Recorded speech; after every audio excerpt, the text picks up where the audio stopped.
Hello दोस्तों, नमस्कार। तो आपका स्वागत है आज की क्लास में। तो आज की क्लास में होने वाले भाषा और समाज के इम्पोर्टेंट टॉपिक जो कि है भाषा और समाज का अंतर संबंध। तो इसके पहले इंट्रो पढ़ लेते हैं। परीक्षा के लिए होता क्या है भाषा और समाज का इंट्रो देखते हैं। पहला पॉइंट है इसका। मैं पॉइंटों आपको समझाने का प्रयास करता हूँ ताकि आपको ज़्यादा समय तक याद रहे, ताकि आपको पॉइंट बना के देता हूँ और आप लंबे समय तक इसको याद रख सकें। तो इसका पहला पॉइंट पढ़ते हैं। मनुष्य एक सामाजिक प्राणी है और भाषा एक सामाजिक संपत्ति है। जाहिर सी बात है, मनुष्य एक सामाजिक प्राणी है। बिना मनुष्य के समाज नहीं बनता और समाज के बिना मनुष्य नहीं बनते। और भाषा एक सामाजिक संपत्ति है। भाषा क्या है? एक सामाजिक संपत्ति है। तो दूसरा पॉइंट पढ़ते हैं। भाषा और समाज एक दूसरे पर आश्रित है। एक के बिना दूसरे का अस्तित्व। समाज समाज और भाषा दोनों का संबंध मनुष्य जाति से है। मतलब भाषा और समाज क्या है? एक दूसरे पर आश्रित है।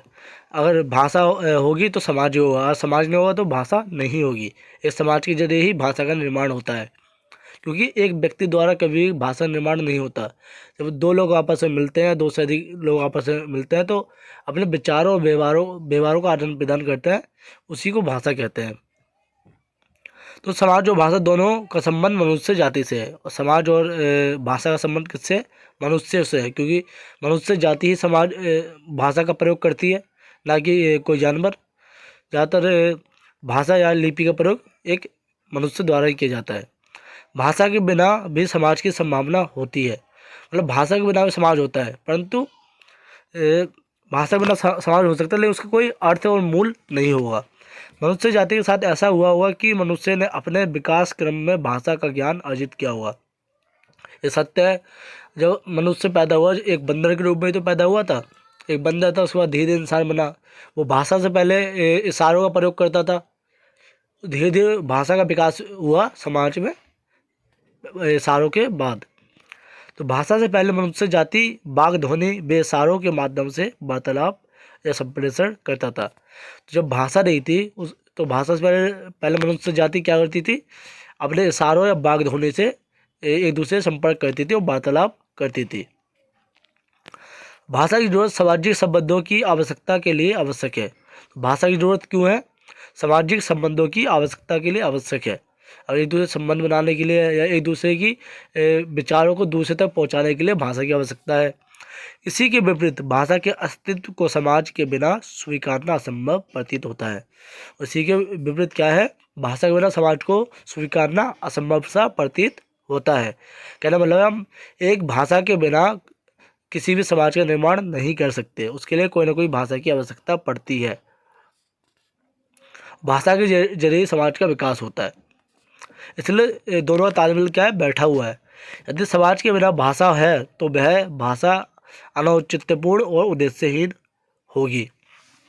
तो ये लोग क्या कहते हैं, जो भाषा समाज के लेखक हैं, वो कहते हैं यदि समाज के बिना भाषा है तो वो भाषा अनौचित्यपूर्ण और उद्देश्यहीन है। मतलब यदि कोई ऐसा समाज निर्मित हुआ है जिसमें भाषा का प्रयोग नहीं होता, तो उसका कोई औचित्य नहीं है, औचित्य नहीं है, और ना ही उसका कोई उद्देश्य है, उद्देश्यहीन है। तो भाषा को इम्पोर्टेंट मानता है किसी समाज के लिए।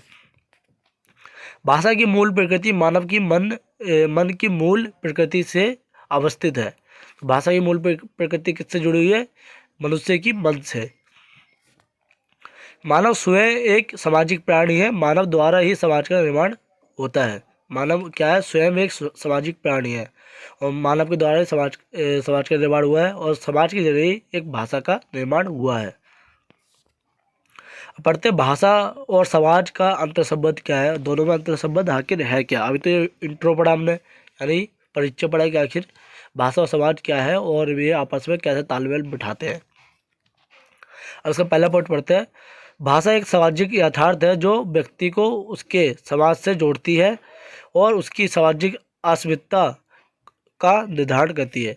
भाषा क्या है? एक सामाजिक यथार्थ या भावना है जो क्या करती है? व्यक्ति को उसके समाज से जोड़ती है। भाषा द्वारा ही व्यक्ति समाज से जुड़ता है। समाज से जुड़ने का अर्थ है कभी भी एक व्यक्ति द्वारा समाज का निर्माण नहीं हो सकता है, सत्य है। जब एक या एक से अधिक व्यक्ति या लोग मिलते हैं तो क्या होता है? समाज का निर्माण होता है, और उससे क्या होता है? आपस में वार्तालाप होती है। जो वार्तालाप होती है उसके लिए किसी आवश्यकता पड़ती है? भाषा की आवश्यकता पड़ती है। और उसी भाषा के जरिए मनुष्य अपना समाज का निर्माण कर पाता है और उसकी सामाजिक सत्ता का निर्धारण करती है, और सामाजिक सत्ता का निर्धारण भी भाषा ही करती है। इसी के आधार पर व्यक्ति अपने समाज और संस्कृति के भीतर रहता है। इसी जरिए कहने वाला भाषा के आधार पर ही व्यक्ति अपने समाज और संस्कृति के भीतर रहता है। व्यक्ति का बौद्धिक और भावात्मक विकास भी भाषा के द्वारा होता है। तो ये तीसरा पॉइंट क्या कह रहा है, किसी भी व्यक्ति का विकास किससे होता है, भाषा के जरिए ही होता है और भावों के जरिए होता है। जाहिर सी बात है, जब हमारा विकास होता है हम भाषा के द्वारा ही तो होता है। हम सीखते क्या है, किसी एक भाषा में सीखते हैं, चाहे वो कोई भी भाषा हो, और हमारा विकास भी उसी भाषा के भाव द्वारा होता है। जो हमारे माता पिता सिखाते हैं, उनकी भी एक लैंग्वेज होती है ना, वो भाषा होती है, उसी भाषा के जरिए हम सीखते हैं। तो हर भाषा का अपना एक अलग समाज होता है, हर भाषा का अपना एक अलग समाज होता है। कहने का मतलब है, आप देखोगे हमारे देश में अलग अलग भाषाएं बोली जाती हैं और हर एक भाषा का एक अलग प्रांत यानी राज्य है। सामाजिक सांस्कृतिक परिवेश में शब्दों में विशेष अर्थ विकसित होता है, जिसे सामाजिक अर्थ भी कहा जाता है। सामाजिक और सांस्कृतिक परिवेश से अभिप्राय है कि हम जिस समाज में रहते हैं उसके आसपास का वातावरण कैसा है।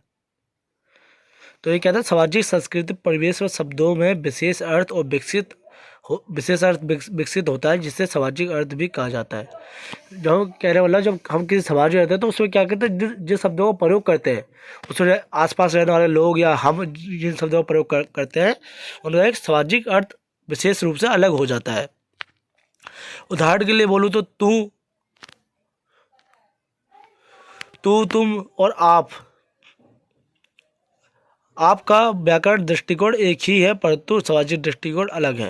यद्यप व्याकरण की दृष्टि से देखें तू, तुम और आप, तो तीनों अर्थ क्या है, एक ही है। और यदि अब सामाजिक दृष्टिकोण से देखते हैं तो हम क्या पाते हैं कि तू किसी छोटे व्यक्ति के लिए किया जाता है और तुम अपने से बड़े व्यक्ति के लिए, और आप किसी को इज्जत देने के लिए प्रयोग किया जाता है। तो तीनों अर्थ क्या हो गया, अलग हो गया सामाजिक दृष्टिकोण से। तो हम ये पाते हैं। और आगे देखते हैं सातवां पॉइंट क्या कहता है, भाषा और समाज एक दूसरे के पूरक है, एक के बिना दूसरा अधूरा लगेगा। कहना करते हैं, जब भाषा और समाज दोनों क्या एक दूसरे पूरक है। भाषा होगी तो समाज होगा, समाज नहीं होगा तो भाषा नहीं होगी, क्योंकि समाज के जरिए ही भाषा का निर्माण होता है। भाषा हम कहाँ सीखते हैं, भाषा हम कहाँ सीखते हैं और कहाँ इसका प्रयोग करते हैं, इन दोनों प्रश्नों का उत्तर एक ही होगा, समाज में। हम भाषा कहाँ सीखते हैं और उसका प्रयोग क्या करते हैं, सीखते हुए समाज में, प्रयोग भी समाज में ही करते हैं, क्योंकि हम जिस समाज में रहते हैं उसी समाज की भाषा हम सीखते हैं। कहने वाला, हम जिस समाज में रहते हैं उसी समाज की भाषा सीखते हैं। जाहिर सी बात है, सच है।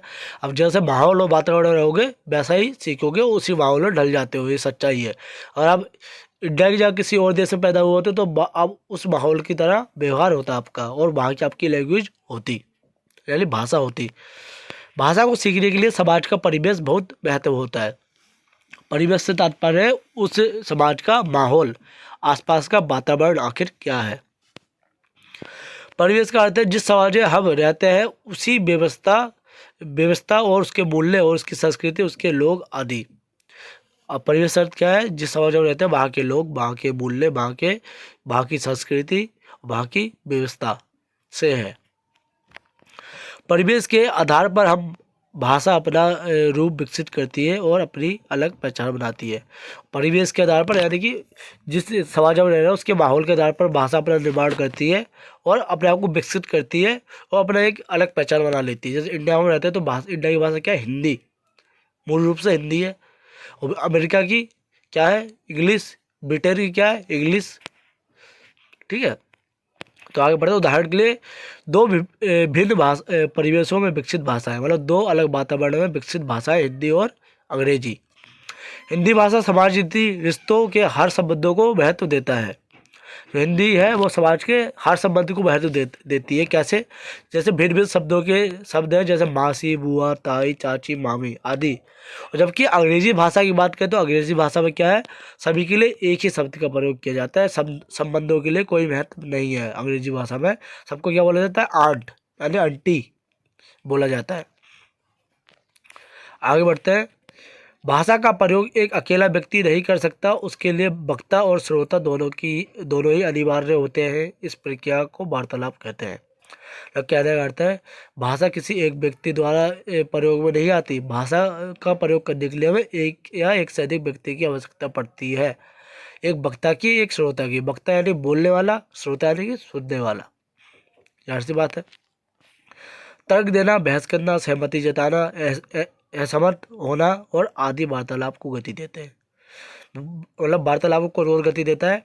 यदि हम किसी से तर्क करते हैं, बहस करते हैं या फिर उसकी सहमति जताते हैं या उससे असहमत होते हैं, तो वो क्या, ये शब्द क्या करते हैं, वार्तालाप को गति देते हैं, मतलब तेजी देते हैं। भाषा को बोलने के लिए भाव और समाज संप्रेषण की आवश्यकता होती है। भाषा को बोलने के लिए हमें किसकी आवश्यकता होती है, समाज और संप्रेषण की आवश्यकता, भाव और संप्रेषण की आवश्यकता होती है। भाव से अर्थ है कि जो हम कभी जब किसी सामने विचार प्रकट करते हैं तो उसके लिए अंदर से हमारे भाव उत्पन्न होते हैं। वही भाव क्या क्या करते हैं, हमारे शब्द को बनाते हैं। सामाजिक संप्रेषण से अभिप्राय है जब भाषा का प्रयोग करने वाला यह जानता है कि कब, कहाँ और किस विषय पर बोलना है तो और किस शब्दों का प्रयोग करना है। अब संप्रेषण से अभिप्राय क्या है, जब कोई व्यक्ति किसी से वार्तालाप करता है तो उसे पता होना चाहिए उसे कब, कहाँ और किस शब्दों का प्रयोग करना है, तो उसे कहते हैं सामाजिक संप्रेषण। और कब का संबंध क्रोध से होता है, कहाँ का संबंध क्रिया से होता है। क्रिया नहीं, करने। जो आप कोई कार्य करते हो तो वो कहाँ कर रहे हो, तो कहने वाला तो है। और कब का संबंध क्रोध से होता है। कब ज़्यादा हम शब्दों कब का प्रयोग किस लिए करते हैं, क्रोध में आके करते हैं। कहने वाला मतलब यह है भाषा और समाज के आधार पर। भाषा के अभाव में मनुष्य अधूरा और अपंग हो जाता है।